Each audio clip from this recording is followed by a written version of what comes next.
ஹல்லேலூயா. இந்த காலை வேளையில் கர்த்தருடைய வார்த்தைக்கு எத்தனை பேர் ஆயத்தமாக இருக்கிறீங்க? ஹல்லேலூயா. உற்சாகமாய் கர்த்தருடைய வார்த்தைக்கு நேராய் நம்முடைய இருதயங்களையும் சிந்தனைகளையும் திருப்புவோமாக. ஒரு வசனத்தை நான் வாசிக்கும்படியாக விரும்புகிறேன். யோவேல் எழுதின தீர்க்க தரிசன புஸ்தகம் 2ஆம் அதிகாரம் அதனுடைய 25வது வசனம். Joel chapter 2 and verse 25. யோவேல் 2ஆம் அதிகாரம் 25வது வசனம். இந்த வசனத்தை நான் வாசிக்கிறேன். நான் உங்களிடத்தில் அனுப்பின என் பெரிய சேனையாகிய வெட்டுக்கிளிகளும் பச்சை கிளிகளும் முசுக்கட்டை பூச்சிகளும் பச்சை புழுக்களும் பட்சித்த வருஷங்களின் விளைவை உங்களுக்கு திரும்ப அளிப்பேன். I will restore to you the years that the swarming locust has eaten, the crawling locust, the consuming locust, and the chewing locust, my great army which I sent among you. தலைகளை தாழ்த்தி கண்களை மூடி இந்த வார்த்தையை தேவன் ஆசீர்வதிக்கும்படியாய் ஜெபிப்போம். நல்ல தகப்பனே, இந்த காலை வேளையில் இந்த வசனத்தை நீர் எங்களுக்கு பிட்டு எங்களை பகிர்ந்து அளிப்பீராக. ஆண்டவரே, இந்த வார்த்தை எங்கள் உள்ளத்திலே கிரியை செய்யும்படியாக நான் ஜெபிக்கிறேன்.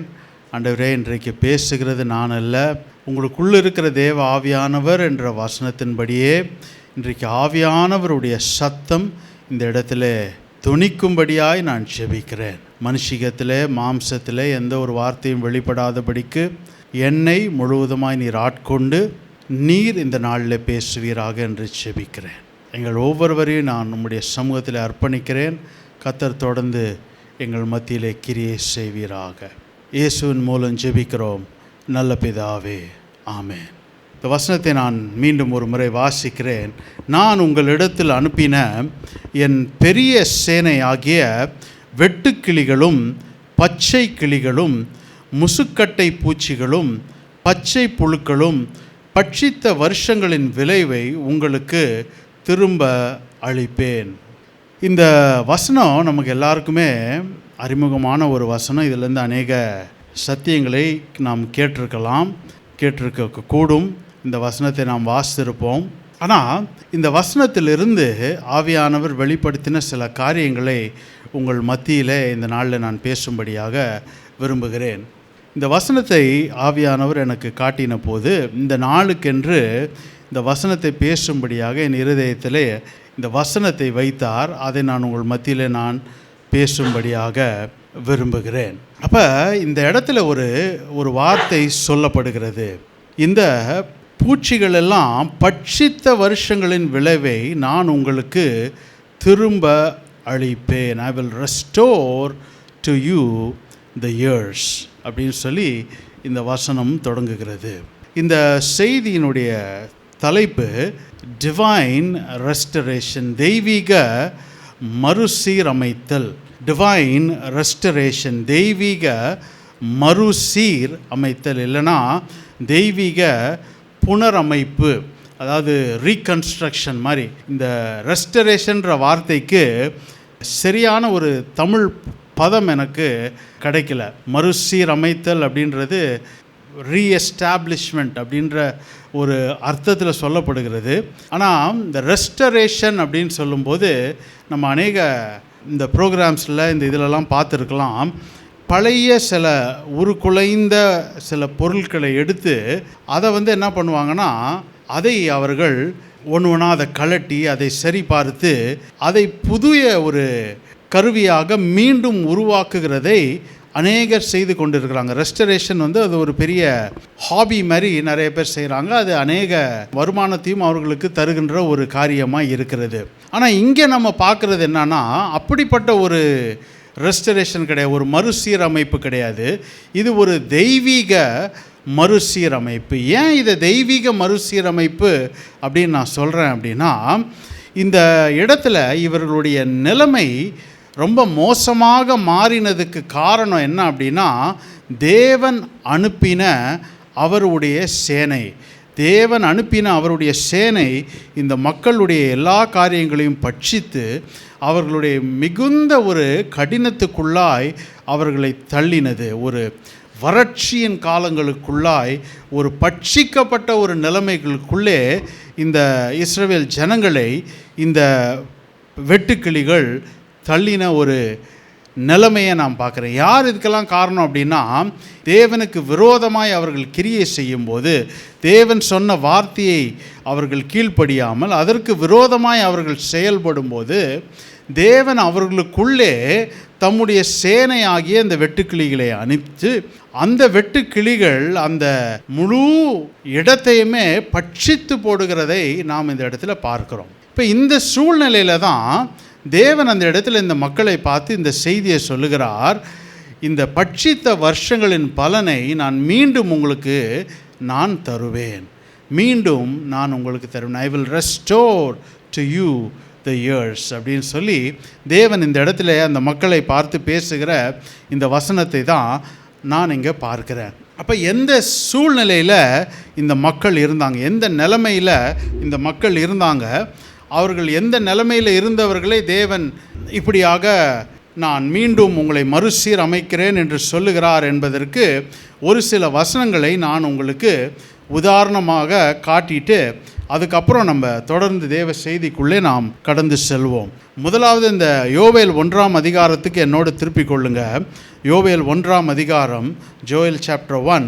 அதில் நம்ம என்ன பார்க்குறோன்னா, முதலாவது நம்ம என்ன பார்க்குறோம், யோவேல் 1 அதனுடைய 7வது வசனம். யோவேல் 1ஆம் அதிகாரம் அதனுடைய 7வது வசனம். Joel chapter 1 and verse 7.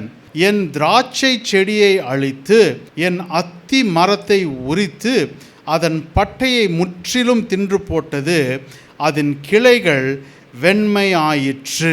இப்போ இங்கே என்ன நான் பார்க்குறேன் அப்படின்னா, இவர்களுடைய வயல்கள், இவர்களுடைய வயல் நிலங்கள் முற்றுமாய், இந்த வயல்கள் முற்றுமாக நாசமாக்கப்பட்ட ஒரு நிலைமையை நான் இந்த இடத்துல பார்க்கிறேன். இந்த வயல்கள் முற்றுமாக நாசமாக்கப்பட்ட ஒரு நிலைமை அதான் இங்கே பார்க்குறோம். திராட்சை செடி அழிஞ்சு போச்சு, அத்தி மரம் உரித்து அதன் பட்டை முற்றிலும் தின்று போட்டது, அதன் கிளைகள் வெண்மை ஆயிற்று. அப்போ வயல்களிலே ஒரு நாசத்தை இந்த வெட்டுக்கிளிகள் உண்டாக்குனுச்சு. ராவேஜ்ட் இன் த ஃபீல்டு, இந்த வயல் நிலங்கள் முற்றிலுமாக நாசமாக்கப்பட்ட ஒரு நிலைமை. ரெண்டாவதாக யோவேல் 1ஆம் அதிகாரம் அதனுடைய 19வது வசனத்தை நீங்கள் பார்த்தீங்க அப்படின்னா, ஜோயல் சாப்டர் 1 and verse 19 அதை நீங்கள் பார்த்தீங்கன்னா, கர்த்தாவே உம்மை நோக்கி கூப்பிடுகிறேன், அக்கினி வனாந்திரத்தின் மேய்ச்சல்களை பட்சித்தது, ஜுவாலை வெளியின் விருட்சங்களை எல்லாம் எரித்து போடுகிறது. அப்போ இங்கே என்ன நான் பார்க்குறேன் அப்படின்னா, fire has devoured the pastures and burned all the trees. இந்த விருட்சங்கள் எல்லாம் பட்சித்து போட்டது, அந்த மேய்ச்சல்கள் எல்லாம் பட்சித்து போட்டது. அப்போ இங்கே என்ன பார்க்குறேன்னா, நாசமாக்கப்பட்ட விருட்சங்கள், முதலாவது நாசமாக்கப்பட்ட வயல்கள், ரெண்டாவது நாசமாக்கப்பட்ட விருட்சங்கள், இல்லைனா ravaged in the foliage, ravaged in the foliage.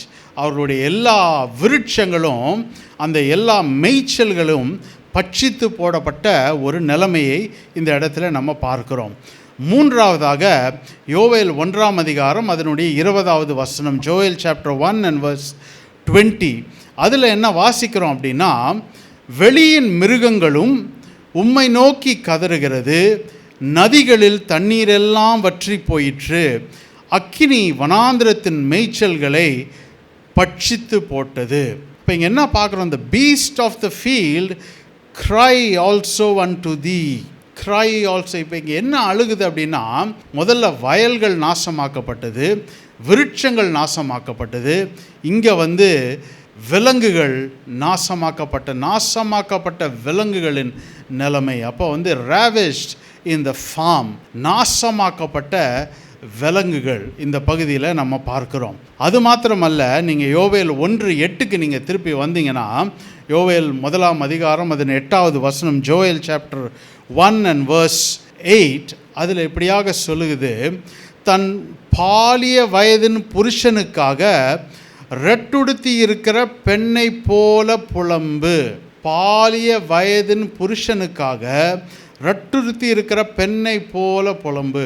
அப்போ தன்னுடைய இள வயதின் கணவனுக்காக புலம்புகிற ஒரு பெண்ணை போல நீ புலம்புன்னு தேவன் அங்கே சொல்லுகிறார். நான் இதை எப்படி பார்க்குறேன் அப்படின்னா, நாசமாக்கப்பட்ட ஒரு வாழ்க்கை, நாசமாக்கப்பட்ட ஒரு வாழ்க்கை, ravaged in the family, நாசமாக்கப்பட்ட ஒரு வாழ்க்கை.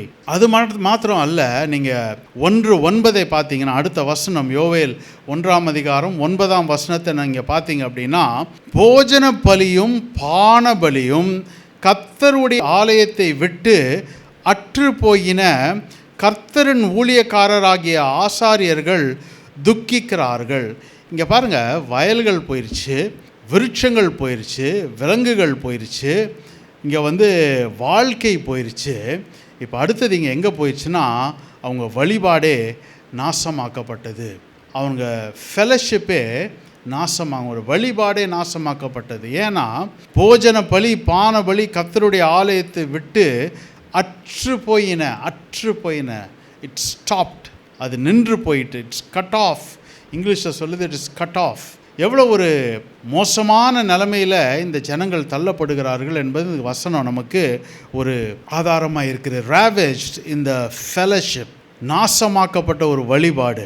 அது மாத்திரம் அல்ல, நீங்கள் யோவேல் 1:17 வாசித்தீங்க அப்படின்னா, ஜோயல் சாப்டர் 1 and verse 17, அதில் இப்படியாக சொல்லுகிறது, விதையானது மண் கட்டிகளின் கீழ் மக்கி போயிற்று, பயிர் தீந்து போகிறதினால் பண்டசாலைகள் பாழாகி களஞ்சியங்கள் இடிந்து போயின.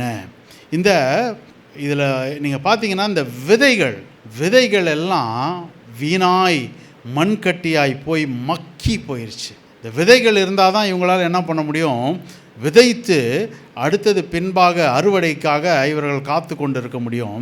இப்போ விதைகளும் என்ன ஆயிடுச்சுன்னா, விதைகளும் நாசமாக்கப்பட்ட ஒரு நிலைமை. இதை நான் எப்படி பார்க்குறேன்னா, நாசமாக்கப்பட்ட வருங்காலம், ravaged in the future, நாசமாக்கப்பட்ட ஒரு வருங்காலம். அப்போ இவங்க நிலைமையை நீங்கள் நல்லா பார்த்தீங்க அப்படின்னா, வயல்கள் போயிடுச்சு, அவங்க எல்லா வயல்களும் போயிடுச்சு, விருட்சங்கள் போயிடுச்சு, விலங்குகள் போயிடுச்சு, வாழ்க்கை போயிடுச்சு, வழிபாடு போயிடுச்சு, வருங்காலமும் போயிடுச்சு இவங்களுக்கு. அதனால் சொல்லக்கூடியத்தக்க எதுவுமே இல்லை. இவர்கள் வாழ்க்கையே முற்றுமாய் நாசமாக்கப்பட்ட நிலைமையிலே இந்த இடத்துல இருக்கிறதை இந்த வசனங்கள் நமக்கு சுட்டி காட்டுறது. இந்த நிலைமையில தான் தேவன் இந்த வசனத்தை பேசுகிறார். நான் உங்களிடத்தில் அனுப்பின என் பெரிய சேனையாகிய வெட்டுக்கிளிகளும் பச்சை கிளிகளும் முசுக்கட்டை பூச்சிகளும் பச்சை புழுக்களும் பட்சித்த வருஷங்களின் விளைவை உங்களுக்கு திரும்ப அளிப்பேன். இந்த சூழ்நிலையை நீங்கள் பாருங்கள். நம்ம பார்த்த இந்த 6 விதமான இந்த நாசமாக்கப்பட்ட நிலைமையை ஒரு பக்கம் வச்சுட்டு, ஒரு பக்கம் இந்த யோவேல் 2:25 தேவன் சொல்லுகிறார், இந்த பட்சித்த வருஷங்களின் பலனை நான் உங்களுக்கு திரும்ப தருவேன் என்று தேவன் சொல்லுகிறதை நம்மால் இங்கே பார்க்க முடிகிறது. இப்போ இந்த 2 பக்கத்தையும் நம்ம வச்சு பார்த்தோம் அப்படின்னா, இதற்கு எந்தவித சம்பந்தமே இல்லாத ஒரு நிலைமையாய் இந்த இடத்துல இருக்கிறதை நான் பார்க்கிறேன். இப்போ ஏன் இப்படிப்பட்ட ஒரு நிலைமை உங்களுக்குள்ளே வந்தது அப்படின்னா, கர்த்தரை விட்டு தூரம் போனார்கள், அவர் வார்த்தையை விட்டு தூரம் போனார்கள், அவருடைய சத்தத்துக்கு செவி சாய்க்கவில்லை, அவருக்கு கீழ்ப்படியாமல் போனார்கள், அந்நிய தேவர்களை தேடி போனார்கள். எல்லா விதத்திலும் கர்த்தர் சொன்ன கட்டளைகளை மீறி அவர்கள் போகும்போது தேவன் அவர்களை இப்படிப்பட்ட ஒரு சூழ்நிலைக்கு உட்படுத்துகிறதை நாம் பார்க்கிறோம். அப்போ தேவன் இந்த ஜனங்களை இப்படிப்பட்ட ஒரு சூழ்நிலைக்கு உட்படுத்துகிறார் என்றால், ஒரு காரியம் நல்லா புரிஞ்சுக்கணும், தேவன் ஒருவர் மாத்திரம்தான் அவர்களை அந்த சூழ்நிலையிலிருந்து வெளியிலே கொண்டு வர முடியும் என்பதை ஆணித்தனமாக சொல்ல முடியும். வேறு எந்த முயற்சி இவர்கள் எடுத்தாலும், வேறு எந்த முயற்சி எந்த காரியம் வேறு யார் செஞ்சாலும் இந்த நிலைமையிலிருந்து இவர்களால் மீண்டு வெளியில் வரவே முடியாது.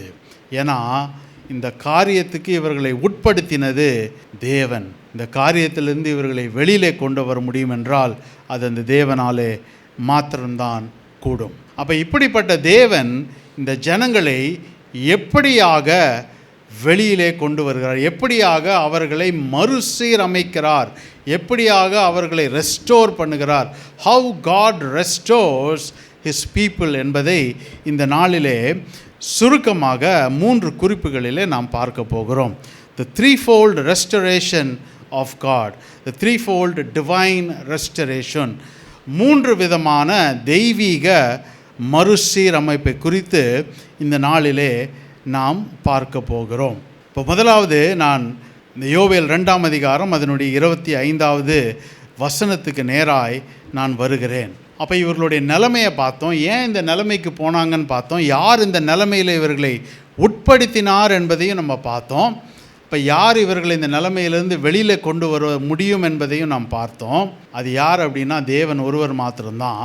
இப்போ மீண்டுமாக அவர்களை மறுசீரமைத்து அவர்களை மீண்டுமாக எப்படி அந்த தேவன் வெளியிலே கொண்டு வருகிறார் என்பதை 3 விதங்களிலே நாம் இந்த நாளிலே சுருக்கமாக நாம் பார்ப்போம்.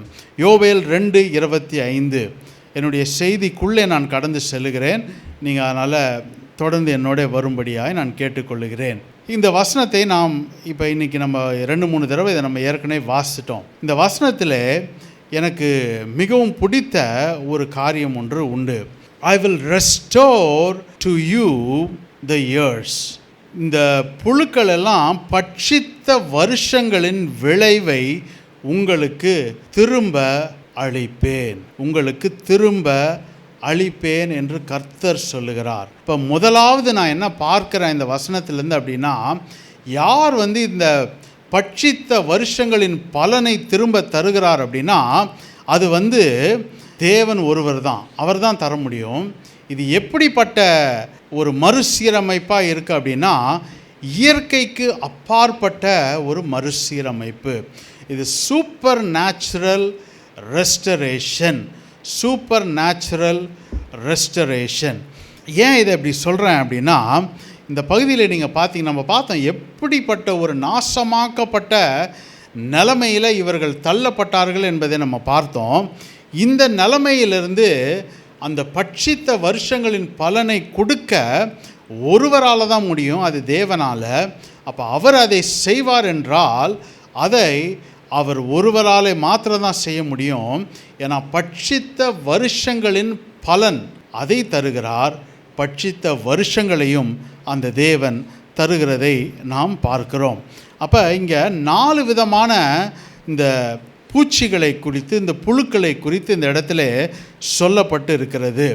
முதலாவது என்ன சொல்லுகிறதுனா, வெட்டுக்கிளிகளும் இந்த க்ரௌடிங் லோக்கஸ்ட். இல்லைனா இது எப்படின்னா, இந்த வெட்டுக்கிளிகள் அப்படின்னா ஒரு பெரிய திரள் கூட்டமாக அப்படியே அமர்ந்துருமா, ஒரு பெரிய கூட்டமாய் அப்படியே அமர்ந்துடும், எல்லாவித இந்த செடிகளையும் பட்சித்து போடுகிறது, பட்சித்து போடு.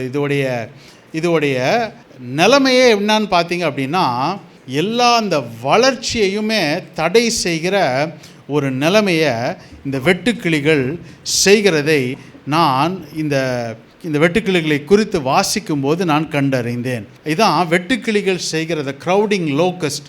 ஒரு பெரிய கும்பலாக உட்காந்து மொத்தத்தையும் அப்படியே உட்காந்து எல்லாத்தையும் அப்படியே தின்னு போட்டுரும். அந்த செடிகள் எல்லாம் வளர்ந்து முளைத்து வருகிற செடிகள் எல்லாம் தின்று அதை அழித்து போட்டு விட்டுரும். இது எதை காட்டுகிறது அப்படின்னா, ஒரு வளர்ந்து வருகிற ஒரு வளர்ச்சியை தடை பண்ணுகிற ஒரு நிலைமையை நான் இந்த இடத்துல பார்க்கிறேன். ரெண்டாவதாக நம்ம என்ன பார்க்கணும், த க்ராலிங் லோக்கஸ்ட், இல்லைனா த கேங்கர் வேர்ம் அப்படின்னு சொல்கிறது பச்சை கிளிகளும். இந்த பச்சை கிளிகள் என்ன பண்ணும் அப்படின்னா, இந்த மொட்டுகளெல்லாம் அப்படியே அது சாப்பிட்ரும், அதை துளிர்க்க விடாது. இந்த துளிர்த்து வர நிலைமையில் அவைகள் எல்லாம் பட்சித்து போட்டுரும். அப்போ இது தடை பண்ணுது அப்படின்னா, இந்த துளிர்த்து வருகிற இந்த நிலைமையை, இந்த வெளியில் அப்படி துளிர்த்து அந்த முளைக்க துவங்குற நிலைமையில் அந்த துளிர்களை தின்று போட்டு விடுகிறது. அந்த துளிர்களை முற்றிலுமாய் பட்சித்து போடுகிற ஒரு நிலை. முதல்ல வளர்ச்சியை தடை பண்ணுகிற ஒரு நிலைமையை பார்த்தோம். இது இந்த துளிர் விடுகிற நிலைமையிலே அதை பட்சித்து போடுகிற ஒரு நிலைமையை பார்க்கிறோம். மூன்றாவதாக நம்ம என்ன பார்க்கிறோம் அப்படின்னா, த கன்சியூமிங் லோக்கஸ்ட், அதாவது கேட்டர்பில்லர் என்று சொல்கிறோம், முசுக்கட்டை பூச்சிகள். இந்த முசுக்கட்டை பூச்சிகள் என்னன்னா, இவைகளுக்கு ஒரு அடங்காத பசி உள்ள ஒரு புழுக்களாய் இவைகளை பற்றி சொல்லப்படுகிறது. அவைகள் எல்லாத்தையும் சாப்பிடும், இலைகளை சாப்பிடும், அது எல்லா விதத்தையுமே சாப்பிடும். இதுக்கு என்ன காரணம் அப்படின்னா, காரணமின்றி இவைகள் தடைகளை கொண்டு வருது. காரணமே இருக்காது, ஆனால் இவைகள் என்ன பண்ணுன்னா எல்லாவற்றையும் பட்சித்து அழித்து போடும். அதுதான் இந்த முசுக்கட்டை பூச்சிகளுக்கு உண்டான ஒரு கேரக்டர். அது மாத்திரமல்ல, கடைசியாக நம்ம என்ன பார்க்குறோம், இந்த சூயிங் லோக்கஸ்ட், பச்சை புழுக்கள். இந்த பச்சை புழுக்கள்லாம் என்ன பண்ணுது அப்படின்னா, இது ஒரு பெரிய சேனையாக இறங்கி மொத்தத்தையும் திடீரென்று மொத்த வளர்ச்சியும் அந்த எல்லா செடிகளையும் மரங்களையும் கொடிகளையும் மொத்தமாக திடீரென்று அழிக்கக்கூடிய திறன் வாய்ந்த ஒரு புழுக்களாக சொல்லப்படுகிறது. இவைகள் தான் என்ன அப்படின்னா பச்சை புழுக்கள். பச்சை புழுக்கள் இவைகள் மொத்தத்தையும் முழுமையாய் திடீரென்று அழித்து விடக்கூடிய ஒரு வல்லமை உடைய ஒரு கூட்டம். திடீர் ஒரு அழிவை உண்டாக்குகிற ஒரு கூட்டம். இந்த விதமான ஒரு சேனை தான் தேவன் இந்த ஜனங்களுக்குள்ளே அனுப்பினார். ஒன்று துளிர் விடும்போதே அதை தடை செய்து அழித்து விடுகிற ஒரு கூட்டம். ரெண்டாவது, வளர்ந்து வரும்போது அதை அழித்து தடை செய்கிற ஒரு கூட்டம். மூன்றாவது, காரணமின்றி எல்லாவற்றையும் பட்சித்து அழிக்கிற ஒரு கூட்டம். நான்காவது, திடீரென்று ஒரு பெருங்கூட்டமாய் மொத்தத்தையும் அழித்து விடுகிற, பட்சித்து விடுகிற ஒரு கூட்டம். இப்படிப்பட்ட ஒரு கூட்டத்தை இந்த ஜனங்களுக்குள்ளே அழித்து பட்சித்து போட்ட நிலைமை தான் அந்த 6 விதமான நாசமாக்கப்பட்ட நிலைமைக்கு காரணமாய் இருக்கிறது. ஆனால் இந்த இடத்துல ஒரு அற்புதமான வார்த்தையை அந்த வசனம் சொல்லுகிறது. இவைகள் பட்சித்த வருஷத்தின் பலனை நான் உங்களுக்கு திரும்ப தருகிறேன் அப்படின்னு தமிழில் சொல்லுகிறது. அதாவது இந்த வருஷங்கள்லாம் இது சில ஆண்டுகள் தொடர்ந்து இருந்தது என்பதாக வேதாகம வல்லுநர்கள் சொல்லுகிறார்கள். அப்போ இது என்ன பண்ணியிருக்குன்னா, இந்த பூச்சிகள்லாம் ஏதோ ஒரு நாள் 2 நாளில் எல்லாம் முடிச்சிடல, சில ஆண்டுகள் தொடர்ந்தேர்ச்சியாய் இவைகள் பட்சித்து போட்டு கொண்டு இருக்கிறது. ஒன்றன் பின்னாக ஒன்று மொத்தத்தையும் நாசமாக்கினது என்பதாக அவர்களுடைய கருத்து எழுதப்பட்டிருக்கிறது. அப்போ இந்த நிலைமையில் நம்ம என்ன பார்க்குறோன்னா, தேவன் சொல்லுகிறார், அவைகளுடைய பட்சித்த வருஷங்களின் பலனை நான் உங்களுக்கு திரும்ப தருகிறேன்.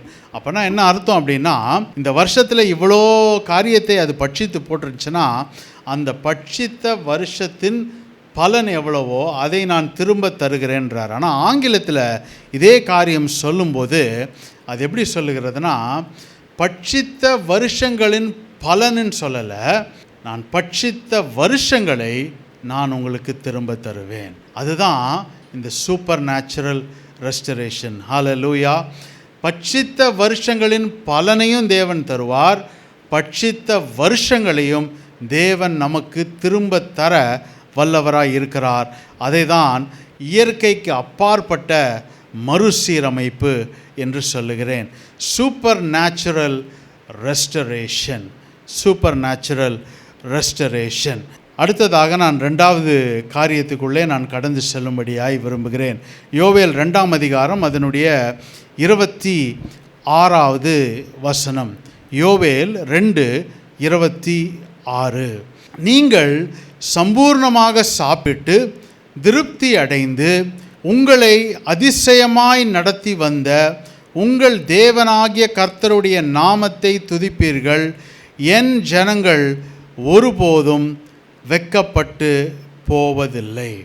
தேவன் தம்முடைய ஜனத்தை நான் மீண்டும் மறுபடியும் மறுசீரமைப்பேன் என்று சொன்னபோது, முதலாவது அவர் செய்கிற காரியம் இயற்கைக்கு அப்பாற்பட்ட மறுசீரமைப்பு, சூப்பர் நேச்சுரல் ரெஸ்டரேஷன்.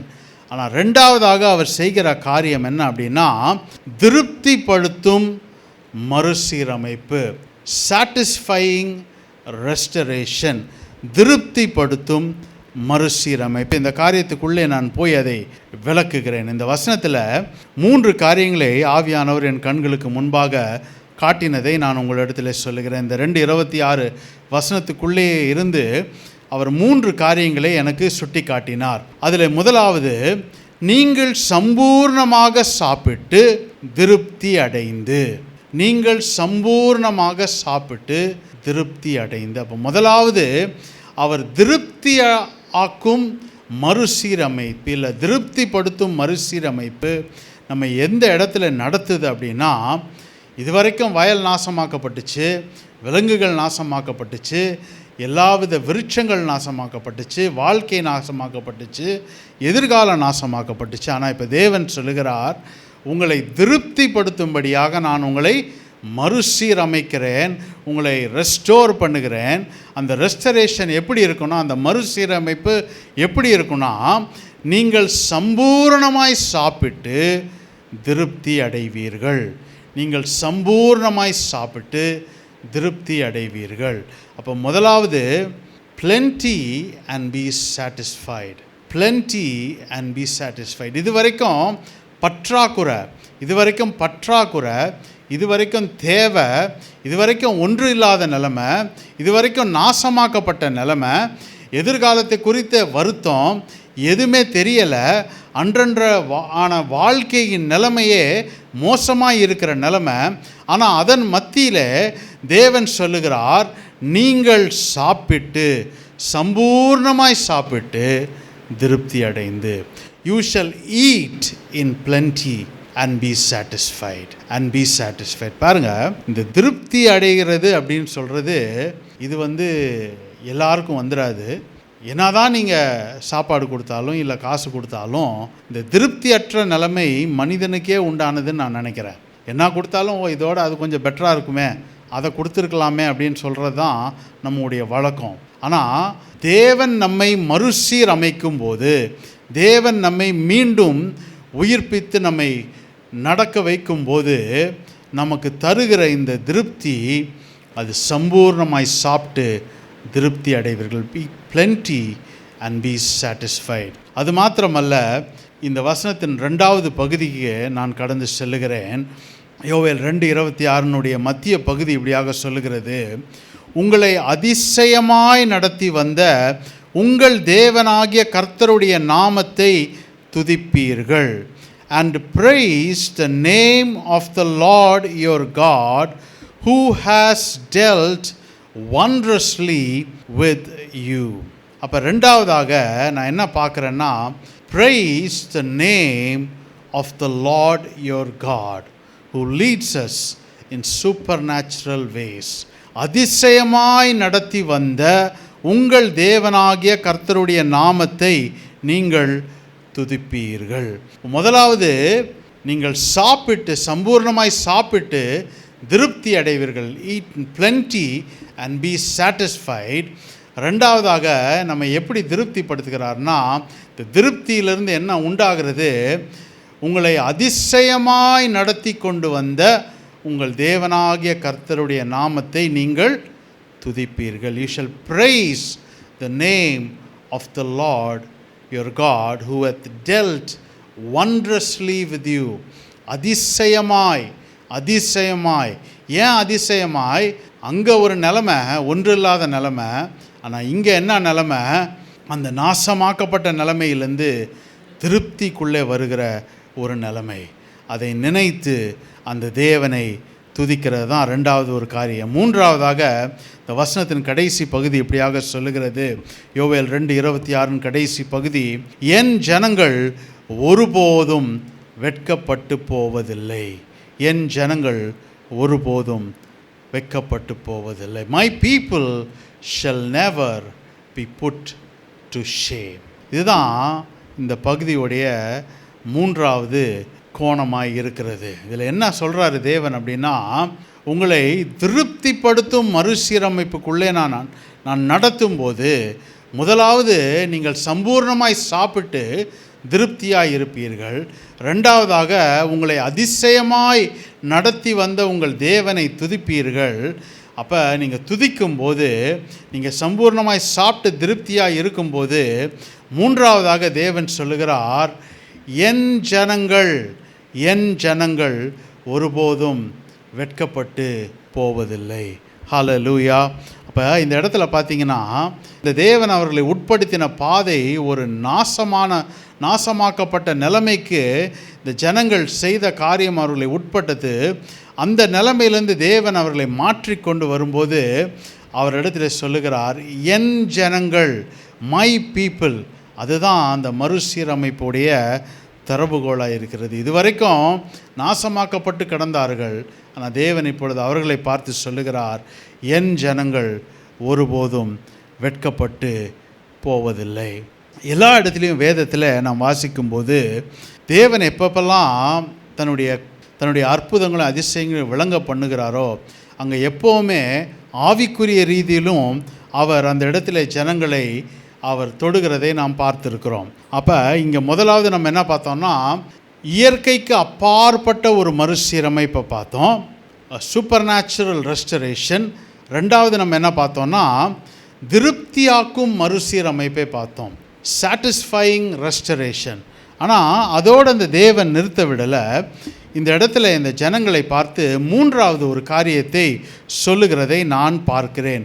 யோவேல் 2:27 நீங்கள் வாசித்தீங்கன்னா இந்த வசனம் இப்படியாக சொல்லுகிறது. Joel chapter 2 and verse 27. நான் இஸ்ரவேலின் நடுவில் இருக்கிறவர் என்றும் நானே உங்கள் தேவனாகிய கர்த்தர், வேறொருவர் இல்லை என்றும் அறிந்து கொள்வீர்கள். என் ஜனங்கள் ஒருபோதும் வெட்கப்பட்டு போவதில்லை. ஹல்லேலூயா. இந்த மூன்றாவதாக இந்த தேவன் என்ன செய்கிறார்னா, முதலாவது இயற்கைக்கு அப்பாற்பட்ட மறுசீரமைப்பு, சூப்பர் நேச்சுரல் ரெஸ்டரேஷன். ரெண்டாவதாக சாட்டிஸ்ஃபையிங் ரெஸ்டரேஷன், திருப்தியாக்கும் மறுசீரமைப்பு. மூன்றாவதாக ஆவிக்குரிய மறுசீரமைப்பு, ஸ்பிரிச்சுவல் ரெஸ்டரேஷன், ஆவிக்குரிய மறுசீரமைப்பு. இந்த வசனத்தை மீண்டும் ஆவியானவர் என் கண்களிலே எப்படி இந்த தேவன் இந்த ஜனங்களுக்குள்ளே ஆவிக்குரிய மறுசீரமைப்பை உண்டாக்குகிறார் என்பதை குறித்து 3 பகுதிகளாக இந்த வசனத்தை என்னுடைய கண்களிலே காட்டினார். இந்த 2:27 முதலாவது பகுதி இப்படியாக சொல்லுகிறது, நான் இஸ்ரவேலின் நடுவில் இருக்கிறவர் என்றும், ye shall know that I am in the midst of Israel. நான் இப்படி தான் இந்த வசனத்தை வாசிக்கும்போது I am யார் I am அப்படின்னு சொல்லி தன்னை வெளிப்படுத்தினார்னா, மோசேக்கு தன்னுடைய நாமத்தை சொல்லும்போது மோசே சொல்லுகிறான், தேவனே, உம்மை நான் எப்படி போய் இந்த ஜனங்களுக்கு நான் அறிவிக்கணும், உம்முடைய நாமம் என்ன என்று கேட்கும்போது, நான் இருக்கிறவராகவே இருக்கிறேன், I am that I am, நான் இருக்கிறவராகவே இருக்கிறேன் என்று சொல்லி தன்னுடைய நாமத்தை வெளிப்படுத்தின தேவன் இந்த இடத்துல சொல்லுகிறார், I am in the midst of Israel. முதலாவது ஆவிக்குரிய மறுசீரமைப்பில் தேவன் என்ன சொல்லுகிறார்னா, நானே உங்கள் நடுவில் இருக்கிற கர்த்தர், I am in our midst. அப்போ ஆவிக்குரிய மறுசீரமைப்பு அங்கே எப்போ உண்டாகுது, நானே உங்கள் நடுவில் இருக்கிறேன். தேவன் எப்படிப்பட்டவர்னா, நம்முடைய மத்தியிலே வாசம் பண்ண விரும்புகிறவராய் இருக்கிறார். ஹல்லேலூயா. அப்போ இந்த ஆவிக்குரிய மறுசீரமைப்பில் தேவன் முதலாவது நமக்கு என்ன சொல்லுகிறார், I am in your midst.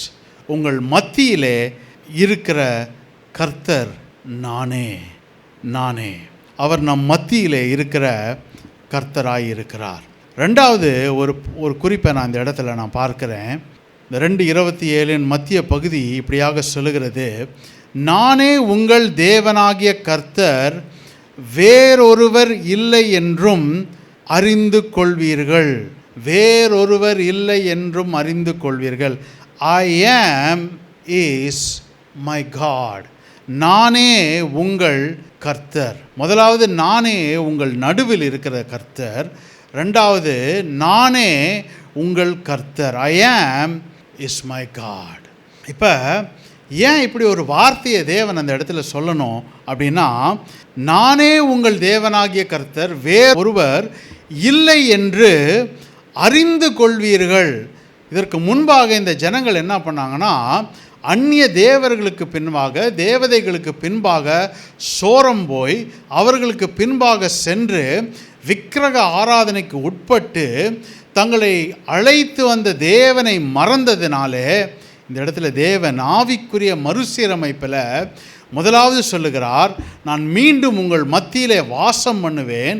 ரெண்டாவதாக, நானே உங்கள் கர்த்தர் என்பதை நீங்கள் அறிந்து கொள்வீர்கள். You shall know that I am your God. Hallelujah. இந்த காலை வேளையில் தேவன் சொல்கிறார், உடைய ஆவிக்குரிய மறுசீரமைப்பில் நான் உங்கள் மத்தியில் இருப்பேன். நான் உங்கள் தேவன் என்பதை நீங்கள் அறிந்து கொள்வீர்கள். You shall know that I am your God. மூன்றாவதாக அந்த வசனத்தின் கடைசி பகுதி இப்படியாக சொல்லுகிறது, என் ஜனங்கள் ஒருபோதும் வெட்கப்பட்டு போவதில்லை. இந்த ஆவிக்குரிய மறுசீரமைப்பின் முடிவில் மீண்டுமாய் தேவன் சொல்லுகிறார், என் ஜனங்கள் ஒருபோதும் வெட்கப்பட்டு போவதில்லை. My people shall never ever be ashamed. என் ஜனங்கள் ஒருபோதும் வெட்கப்பட்டு போவதில்லை. ஹல்லேலூயா. இது வரைக்கும் 3 காரியங்களை நம்ம பார்த்தோம். என்ன காரியங்களை பார்த்தோம்? முதலாவது, தேவன் இந்த ஜனங்களுடைய வாழ்க்கை எப்படிப்பட்ட நிலைமையில் இருந்தது, அந்த நிலைமையிலிருந்து தேவன் அவர்களை வெளியிலே கொண்டு வரும்படியாக அவர் சொல்லுகிற காரியங்களை தான் நம்ம பார்த்து கொண்டு வரோம். இந்த வசனங்கள் தேவன் இந்த ஜனங்களுக்கு தீர்க்கதரிசியின் மூலமாய் பேசின வசனங்கள்.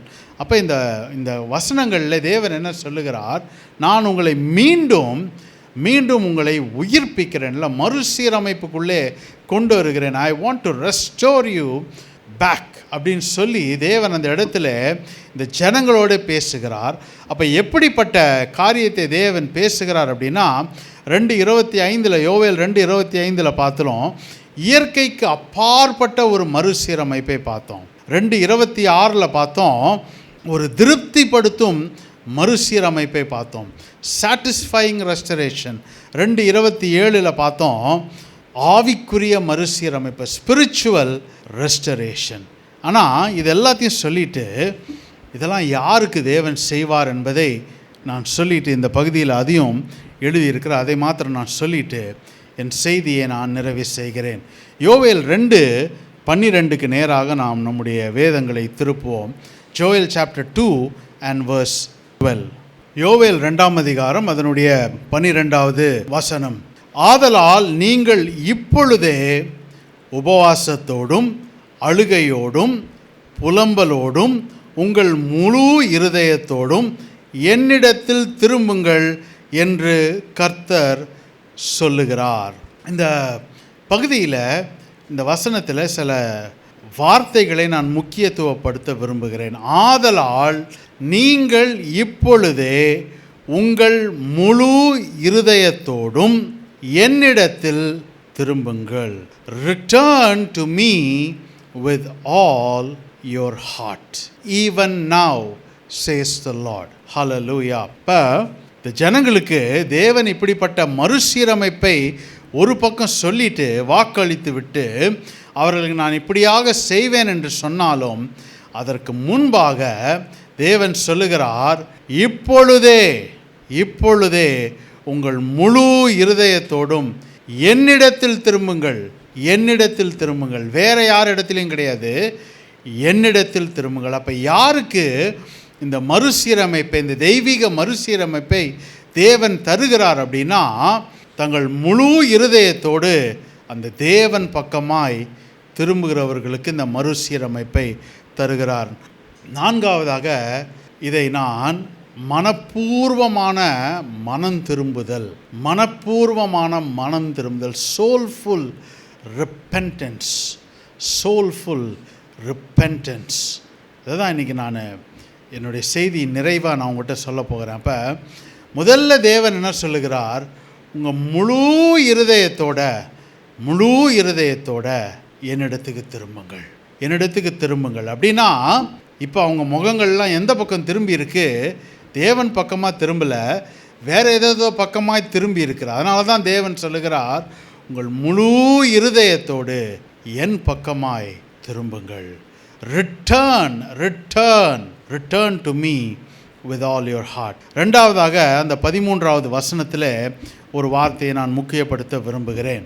அந்த 13வது வசனம் 2ஆம் அதிகாரம் 13ஆம் வசனத்தில் இந்த முதல் பகுதி இப்படியாக சொல்லுகிறது, நீங்கள் உங்கள் வஸ்திரங்களை அல்ல உங்கள் இருதயங்களை கிழித்து உங்கள் தேவனாகிய கர்த்தரிடத்தில் திரும்புங்கள். நீங்கள் உங்கள் வஸ்திரங்களை அல்ல உங்கள் இருதயங்களை கிழித்து உங்கள் தேவனாகிய கர்த்தரிடத்தில் திரும்புங்கள். இப்போ ஏன் இந்த இடத்துல வஸ்திரங்களை கிழிக்கிறத குறித்து சொல்லியிருக்குன்னா, யூதர் முறைமையின்படி அவர்கள் புலம்பும் போது, அவர்கள் அழுகும்போது தங்கள் வஸ்திரங்களை கிழித்து கொள்வது அவர்களுடைய முறைமையில் அது ஒரு காரியமாக இருந்தது. தேவன் சொல்கிறார், அந்த காரியம் இல்லை, அதையும் தாண்டி ஆழமாக இருதயம் கிழிக்கப்படுகிற ஒரு நிலைமை. ஹல்லேலூயா. இது எப்படி இருக்குன்னா, சில துக்க வீட்டில் நம்ம போனோம் அப்படின்னா, சிலர் பார்த்திங்கன்னா அங்கே அப்படியே அந்த சடலம் வைக்கப்பட்டு இருக்கும். சிலவங்க உள்ளே வந்து அப்படியே ஐயோன்னு அப்படியே நெஞ்சில் அடிச்சுக்கிட்டு அழுவாங்க, ஓன்னு அப்படியே கத்துவாங்க, எல்லாம் பண்ணுவாங்க. ஒரு 5 நிமிஷம் கழித்து பார்த்திங்கன்னா வெளியில் போய் நின்று சிரித்து பேசிக்கிட்டு இருப்பாங்க. இதுதான் என்னன்னா வஸ்திரத்தை கிழிக்கிறது, இது இருதயத்தை கிழிக்கிறது இல்லை. ஆனால் தேவன் சொல்லுகிறார், உங்கள் இருதயம் கிழிக்கப்படணும். ஏதோ ஒரு ஷோக்காக, ஒரு வெளிப்புறமான தோற்றத்துக்காக செய்யப்படுகிற ஒரு காரியம் அல்ல. இருதயம் கிழிக்கப்படும் போது அதை தேவன் அவர்களுக்காக, அந்த இருதயம் கிழிக்கப்பட்டு மனம் திரும்பும்போது தேவன் அவர்களுக்காக மறுசீரமைப்பை உண்டாக்குற ஒரு தேவனாய் இருக்கிறார். மூன்றாவதாக ஒரு காரியத்தை அந்த 14வது வசனத்திலிருந்து நான் சொல்லும்படியாய் விரும்புகிறேன். இந்த 2ஆம் அதிகாரம் யோவேல் 14ஆம் வசனத்தை நாம் வாசிக்கும்போது இப்படியாக சொல்லுகிறது, ஒருவேளை கர்த்தர் திரும்பி மனஸ்தாபப்பட்டு, இந்த இதை வாசிங்கன்னா முழு இருதயத்தோடு திரும்புகிறோம், இருதயத்தை கிழித்து திரும்புகிறோம். அப்போ இந்த இடத்துல என்ன சொல்லுகிறார், ஒருவேளை அவர் மனஸ்தாபப்பட்டு திரும்புவார் அப்படின்னு இந்த வசனம் சொல்லுகுது. ஆனால் ஏன் இப்படி ஒரு காரியம் எழுதப்பட்டிருக்குன்னா, இந்த ஜனங்கள் தேவனை விட்டு தூரம் போய் சோரம் போய் அவரை துக்கப்படுத்தினால இப்படியாக ஒரு காரியம் எழுதப்பட்டிருக்கிறது. ஆனால் உண்மையிலே இந்த தேவன் யார் அப்படின்னு பார்த்தீங்கன்னா, 13வது வசனத்தை நீங்கள் வாசிக்கும்போது அதில் கடைசி பகுதி, இந்த 13ஆம் வசனத்தின் கடைசி பகுதி, அவர் ஒருவேளை மனஸ்தாபப்பட்டுன்னு சொல்லலை. அந்த இடத்துல அவருடைய குணாதிசயங்களை அந்த இடத்துல சொல்லப்படுகிறதை நான் பார்க்கிறேன். அவர் தேவன் இரக்கமும் மன உருக்கமும் நீடிய சாந்தமும் மிகுந்த கிருபையும் உள்ளவர், அவர் தீங்குக்கு மனஸ்தாபப்படுகிறவருமாய் இருக்கிறார். He relents from doing harm. இந்த தேவனுடைய குணாதிசயம், அது தேவனுடைய குணாதிசயம். அவர் நிச்சயம், ஒருவேளை கிடையாது, நிச்சயம் அவர் நமக்காக திரும்பி மனஸ்தாபப்பட்டு நம்மை மறுசீரமைப்புக்குள்ளே கொண்டு செல்லுகிற ஒரு தேவனாய் இருக்கிறார். திரும்பி நமக்காக மனஸ்தாபப்படுவார். The Lord relents and returns. Hallelujah.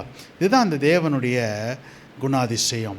இப்படிப்பட்ட தேவனை தான் நம்ம ஆராதிக்கிறோம். இன்றைக்கு நம்ம வாழ்க்கையில் ஒருவேளை ஏதாவது பகுதியில் தேவனுடைய தொடுதல் நமக்கு வேணும், தேவனுடைய மறுசீரமைப்பு நமக்கு வேணும். தேவன் மீண்டும் நம்முடைய வாழ்க்கையில் சில பகுதிகளில் மீண்டும் நம்மை தொட்டு நம்மை மறுசீரமைத்து நம்மை உயிர்ப்பித்து நம்மை மீண்டும் கட்டுப்படியாக மீண்டும் புனரமைக்கும்படியாக தேவன் நம்முடைய வாழ்க்கையில் சித்தம் கொண்டு இருக்கிறார். இன்றைக்கு இந்த தேவ சித்தத்துக்கு நம்ம அர்ப்பணிக்கணும். தேவன் நம்மை மீண்டும் கட்ட வேண்டும், அவர் நம்மை மறுசீரமைக்க வேண்டும், மீண்டும் நம்மை ரெஸ்டோர் பண்ண வேண்டும். அப்படின்னா நம்ம செய்ய வேண்டியதெல்லாம் தேவனிடத்தில் மீண்டும் திரும்ப வேண்டும். எப்படி திரும்பணும்? முழு இருதயத்தோடு நம் தேவனிடத்தில் திரும்ப வேண்டும். அது மாத்திரமல்ல, இருதயத்தை கிழித்தவர்களாய் அவரிடத்தில் மீண்டும் திரும்பும்போது அந்த தேவன் நமக்காக நிச்சயம் மனஸ்தாபப்படுகிற ஒரு தேவனாய், நம் பக்கமாய் திரும்புகிற தேவனாய் இருக்கிறார். ஹல்லேலூயா. அவர் நிச்சயம் நம்மை மீண்டும் கட்டி எழுப்புகிற தேவனாய் இருக்கிறார். நம்மை கைவிடாத தேவனாய் அவர் இருக்கிறார். ஏன்னா அந்த தேவனுடைய குணாதிசயம் 13வது வசனத்தில் ரொம்ப அழகாக சொல்கிறது. மிகுந்த கிருபை உள்ளவர், இஸ் கிரேஷியஸ், அவர் இரக்கமும் மன உருக்கமும் உள்ளவர், இஸ் மர்சிஃபுல், நீடிய சாந்தம் உள்ளவர், slow to anger, he relents from doing harm, தீங்குக்கு மனஸ்தாபப்படுகிற தேவன். அந்த தேவன் ஒருவர் மாத்திரம்தான் மீண்டும் திரும்பி நம்மை ஏற்றுக்கொள்ளுகிற ஒரு தேவனாய் இருக்கிறார். இந்த உலகத்தில் ஒருவேளை நமக்கு நன்மை செய்தவர்களை நம்ம ஒருவேளை உதாசீனப்படுத்தி அவர்களை விட்டு தூரம் போய் அவர்களை அவமானப்படுத்தி நம்ம தள்ளி போயிடலாம். ஆனால் திரும்ப நீங்கள் அவர்களிடத்தில் போய் மன்னிப்பு கேட்டால் கூட எத்தனை பேர் நம்மை ஏற்றுக்கொள்வார்கள் என்பதிலே ஒரு பெரிய கேள்விக்குறி. ஆனால் எந்த ஒரு கேள்வியும் கேட்காமல், எந்த ஒரு ஒளிவு மறைவு இல்லாமல் நாம் எந்த நிலைமையில் அந்த தேவனிடத்தில் நம்ம திரும்ப போகிறோமோ, நம்முடைய நிலைமையை, நம்முடைய இருதயத்தை, நம்முடைய நோக்கத்தை அறிந்தவராய் அந்த தேவன் முழுமையாய் நம்மை ஏற்றுக்கொள்ளுகிற ஒரு தேவனாய் இருக்கிறார். அவரிடத்தில் இந்த காலை வேளையில் நாம் மீண்டும் திரும்புவோம். அப்படியே கண்களை மூடி நாம் கர்த்தரை நோக்கி பார்ப்போம். ஹல்லேலூயா, ஜீசஸ். இந்த காலை வேளையில் தேவன் சொல்லுகிறார், என்னிடத்தில் திரும்புங்கள், நான் உங்களிடத்தில் திரும்புவேன். Return to me and I will return to you, says the Lord of hosts. என்று சேனைகளின் கர்த்தர் சொல்லுகிறார். ஹல்லேலூயா. என்னிடத்தில் திரும்புங்கள், என்னிடத்தில் திரும்புங்கள். Return to me, return to me. எப்படி திரும்பணும்? முழு இதயத்தோடு, முழு இதயத்தோடு, பாதி இதயத்தோடு இல்லை, ஒரு பக்கம் எடுத்து வச்சுக்கிட்டு இல்லை, என் முழு இதயத்தோடு அந்த தேவன் பக்கமாய் நான் திரும்புகிறேன். ஹல்லேலூயா. அது மாத்திரமல்ல, என் இருதயம் கிழிக்கப்பட்டவனாய், வஸ்திரம் அல்ல, என் இருதயமே அவருக்கு முன்பாக கிழிக்கப்பட்டதாய் நான் அவர் பக்கமாய் திரும்புகிறேன். அவர் எனக்காக திரும்பி மனஸ்தாபப்படுகிற தேவனாய் என்னை மறுசீரமைப்புக்குள்ளே கொண்டு செல்வார். ஹல்லேலூயா. எப்படிப்பட்ட மறுசீரமைப்பு?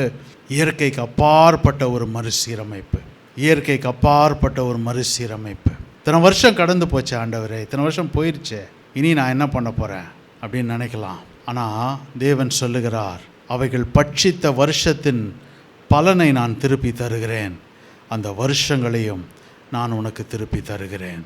I will restore to you the produce of the years and I will restore to you the years that have been ravaged. Hallelujah, hallelujah. ஆண்டவரே, என் ஆவிக்குரிய வாழ்க்கையில் ஒரு மறுசீரமைப்பு வேணும்ப்பா, மீண்டும் வேண்டும்ப்பா, எனக்கு மீண்டும் நீங்கள் என்ன ஒரு மறுசீரமைப்புக்குள்ளே கொண்டு வாங்க, ஒரு புனரமைப்புக்குள்ளே என்னை மீண்டும் கட்டி எழுப்புங்க அப்படின்னு சொல்லி கேட்கும்போது தேவன் சொல்லுகிறார், நான் உன் மத்தியிலே உன்னோட வாசம் பண்ணுகிறேன்.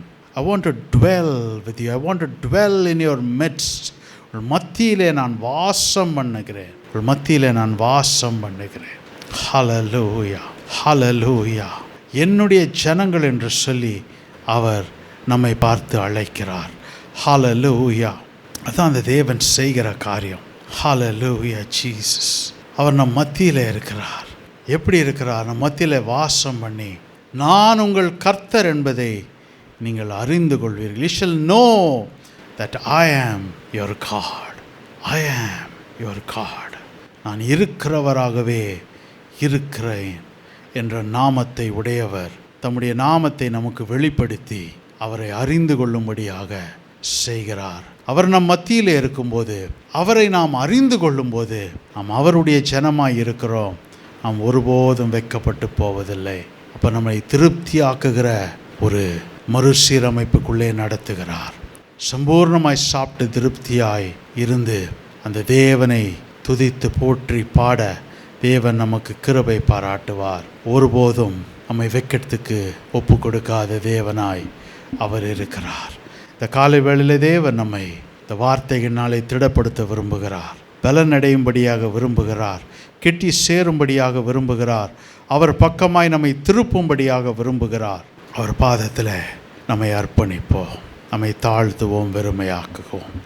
நல்ல தகப்பனே, இந்த காலை வேளைக்காய் உமக்கு நன்றி செலுத்துகிறோம். நான் இருக்கிறதாகவே இருக்கிறேன் என்ற நாமத்தை உடையவர். உம்மை போல ஒரு தேவன் இல்லை. நீர் நேற்றும் இன்றும் என்றும் மாறாத தேவன். ஆண்டவரே, மனிதர்கள் மாறலாம், நாங்கள் மாறலாம், ஆனால் நீங்கள் ஒரு நாளும் மாறாத தேவன். நீர் சொன்னதை செய்கிற தேவன். ஆண்டவரே, இந்த காலை வேளையில் எங்கள் முழு இருதயத்தோடு பக்கமாய் நாங்கள் திரும்புகிறோம். எங்கள் வஸ்திரங்களை அல்ல, எங்கள் இருதயங்களை கிழித்து பக்கமாய் திரும்புகிறோம். நீர் எங்கள் மத்தியிலே வாசம் பண்ணி எங்கள் தேவனாய் இருந்து உம்மை அறிந்து கொள்ளும்படி எங்களுக்கு நீர் கிருபை பாராட்டுகிறார். ஆண்டவரே, எங்கள் வாழ்க்கையில் பட்சித்து போட்ட வருஷங்களை, இந்த வருஷங்களின் பலனை எங்களுக்கு மீண்டும் தந்து எங்களை இந்த மறுசீரமைப்புக்குள்ளே நீர் நடத்துவீராக. வந்த ஒவ்வொருவரையும் உடைய திருக்கரத்தில் அர்ப்பணிக்கிறேன். கர்த்தருடைய கரமே அவர்களை தொட்டு ஆசீர்வதிப்பதாக.